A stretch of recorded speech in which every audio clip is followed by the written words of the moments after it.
ஊர்ல ஒரு ராஜா.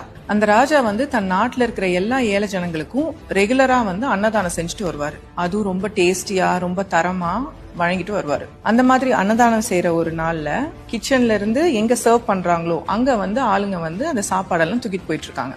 அந்த டைம்ல பக்கத்துல இருக்க காட்டுல வந்து ஒரு பாம்பை வந்து பிடிச்சிட்டு ஒரு கழுகு மேல பறக்குது. பாம்புல இருந்து ஒரு துளி விஷம் வந்து பாயச பானையில வந்து விழுந்துடுது. இதை யாருமே கவனிக்கல. சோ இந்த பானையில இருந்து சாப்பிட்ட நூற்றுக்கணக்கான ஆளுங்க வந்து இறந்து போயிடுறாங்க. இந்த இன்சிடென்ட்க்கு அப்புறம் வந்து யமலோகத்துல வந்து சித்ரகுப்தர் வந்து யம தர்மராஜா கிட்ட கேக்குறாரு, இந்த பாவ கணக்கை நான் யார் மேல எழுதட்டும், ராஜா மேலயா, கழுகு மேலயா, இல்ல இந்த பாம்பு மேலயான்னு. அப்போ யம தர்மராஜா சொல்றாரு, ராஜா நல்ல இன்டென்ஷன்ஸோட தான் செஞ்சாரு, அவருக்கு இது நடந்ததே தெரியாது, அதனால இந்த கணக்கை அவர் மேல எழுத முடியாது. அதே சமயத்துல இந்த கழுகு பாம்பை பிடிக்கிறதும் அதோட இயல்பு, பாம்பு விஷத்தை கக்கறதும் அதோட இயல்பு.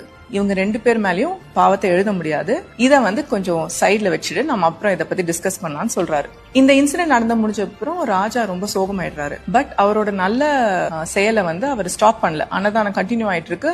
இன்னும் கேர்ஃபுல்லா எல்லாத்தையும் ப்ராப்பரா மூடி அந்த மாதிரி நல்லபடியா செஞ்சுட்டு வராரு. கொஞ்ச நாள் கழிச்சு இந்த மாதிரி ஒரு அன்னதான டே அன்னைக்கு வந்து பக்கத்து ஊர்ல இருந்து கொஞ்சம் பேர் வந்து சாப்பாடு சாப்பிடறதுக்காக நடந்து வராங்க அந்த மெயின் ரோட்ல. அங்க ரெண்டு பேர் உட்கார்ந்துட்டு இருக்காங்க. உட்காந்துட்டு இவங்க வழி கேக்குறாங்க, ராஜா சாப்பாடு போடுறாரு அந்த இடம் எங்கன்னு. உடனே அவங்க சிரிக்கிறாங்க, என்ன உனக்கு சாவுனா உனக்கு ரொம்ப ஆசையா அப்படின்னு கேக்குறாங்க. ஏன் என்னங்க சொல்றீங்க, உனக்கு தெரியாதா, அன்னதானத்துல சாப்பிடுறவங்க எல்லாம் செத்து போறாங்க, அந்த சாப்பாடை சாப்பிடறதுக்கு நீ பக்கத்து ஊர்ல இருந்து வந்திருக்கியான்னு ஏளனமா பேசுறாங்க. இவங்க எல்லாம் பயந்து போய் திரும்பிடுறாங்க. இத பாத்துட்டு இந்த யம தர்மராஜா சொல்றாரு சித்ரகுப்தர் கிட்ட, அந்த பாவ கணக்கை இவங்க ரெண்டு பேர் மேல எழுது. இவங்களும் நல்லது செய்யாம நல்லது செய்யறவங்கள பத்தி உண்மை என்னன்னே தெரியாம இவ்ளோ அவதூறா பேசி